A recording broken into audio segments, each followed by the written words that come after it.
More shakeups, as you heard from Nicole, are expected at the Department of Justice. Today begins Pam Bondi's first full week as U.S. Attorney General, and it's expected to come with some new policies and initiatives to revamp the department.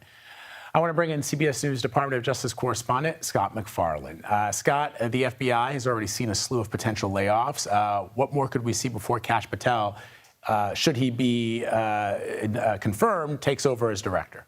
Yeah, this Monday begins a very destabilizing week, potentially inside the FBI. It's not just that there's this threat or prospect of mass firings or forced resignations. It's that nobody has any sense as to when they could happen.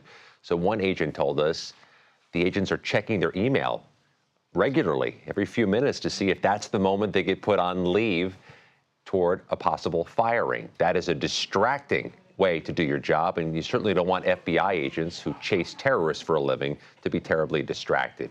Pam Bondi entered this office as the nation's attorney general last week with a bit of shock and awe, Vlad. This series of new policies and orders, from reinstituting the pursuit of the death penalty in federal criminal cases to reallocating resources from the Foreign Influence Task Force, which is supposed to stop foreign countries from influencing U.S. government operations, putting them on duties to pursue drug cartels. Lots of shifts happening.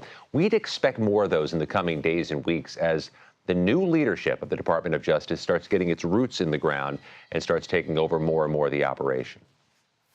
So, as you know, the Department of Justice is trying to restore Elon Musk's allies and give them access to Treasury payment systems. Why are they trying to gain access, and how is that going to play out in court?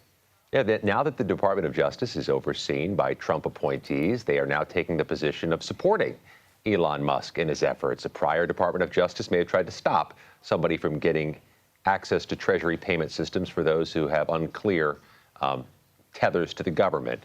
That notwithstanding, that's one of a few dozen legal cases that have popped up already. There'll be many more legal challenges to what Elon Musk, this DOJ operation, and the Trump team are trying to do.